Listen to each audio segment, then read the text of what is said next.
Salut tout le monde! Salut! Quelle a été la réaction de ton entourage lorsque tu as annoncé ton départ?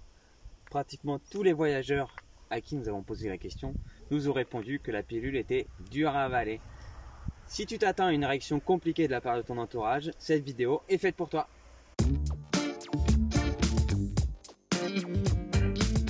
Lorsque tu commences à te renseigner pour vivre de façon nomade, tu vas forcément en parler autour de toi.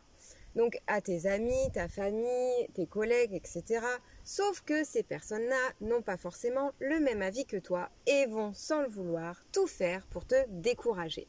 Ils vont te transmettre leurs propres peurs, leurs propres craintes et pour les plus malsains d'entre eux, ceux qui aimeraient réaliser ce genre de rêve mais qui se disent qu'ils ne pourront jamais le faire, vont tout faire pour te décourager et pour te démontrer que tu n'es pas capable de vivre sur les routes et que quoi que tu fasses, ce ne sera pas bien. Et vu que ces personnes-là sont des personnes de confiance, tu te dis, bon, effectivement, ils ont certainement raison, donc je vais pas réaliser mon projet, je vais laisser tomber mes rêves. Donc certains s'arrêtent de rêver et retournent bien gentiment dans leur petite routine. Sauf que toi, tu ne te sens toujours pas à ta place. Donc qu'est-ce que tu fais? Est-ce que tu te dis, bon écoute, je vais remettre mes petits pantoufles bien gentiment et je vais retourner dans ma petite vie? Ou alors tu décides enfin de réaliser tes rêves? On ne dit pas que ton entourage est méchant, bien au contraire. Logiquement, il ne veut que du bien pour toi, que tu sois en sécurité et que tout se passe bien. De manière générale, que tu aies un bon travail, une jolie maison, une jolie famille, la santé, en quelque sorte, la même vie que tout le monde. Faut pas leur en vouloir, l'être humain a tendance à croire que si tout le monde le fait, ça veut dire que c'est bien. Alors si tu quittes ton boulot et que tu vends ta maison pour aller faire le tour de la planète, t'imagines bien que ça ne rentre pas vraiment dans le conventionnel. C'est ce qu'on appelle la preuve sociale. C'est un raccourci naturel que prend notre cerveau. Par exemple, entre deux restaurants côte à côte, tu te dirigeras très souvent vers le restaurant où il y a le plus de clients. Pourquoi? Parce que dans ta tête, tu te dis que la nourriture est certainement de meilleure qualité. Malheureusement ou heureusement, l'être humain est bien plus complexe que ça. C'est ce qui nous permet malgré tout de ne pas être complètement des moutons. Et c'est sûrement pour ça que toi, tu n'as pas envie de suivre le même mode de vie que les autres. C'est bien joli tout ça, mais quelle solution pouvons-nous t'apporter? On va encore dire que la solution est très simple. Alors même si elle peut paraître compliquée pour beaucoup de monde, on l'a vu plus haut, ton entourage t'a découragé à réaliser tes rêves, mais pour autant, tu ne te sens toujours pas à ta place. C'est toujours plus facile à dire qu'à faire, mais sois égoïste et ne pense qu'à toi.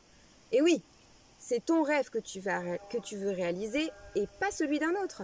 Si tu restes dans ta zone de confort juste pour faire plaisir à tes proches et ne pas les inquiéter, franchement, tu vas le regretter toute ta vie.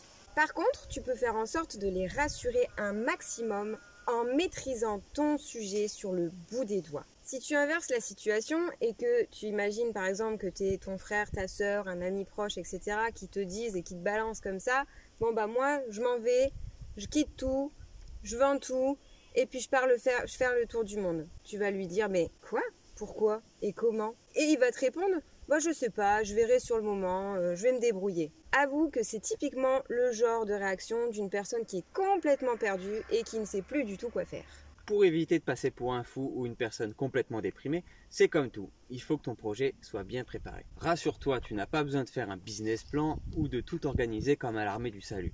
Montre simplement à tes proches que tu connais les inconvénients qui t'attendent et que tu es prêt à les affronter. Rassure-les en leur disant que c'est un projet mûrement réfléchi, mais surtout sois clair dans ton esprit et honnête avec eux. Parfois, avouer que toi aussi tu as des peurs, ça te rendra plus crédible.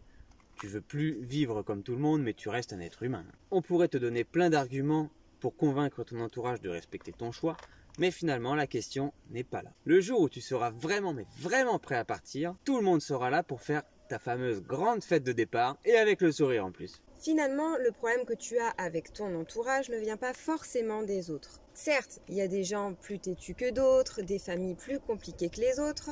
Et dans ces cas-là, je pense que ce ne sont pas forcément des personnes très bénéfiques pour toi. Toujours est-il que si tu veux que ton entourage accepte ton projet, il faut que tu sois toi-même 100% convaincu par tes rêves.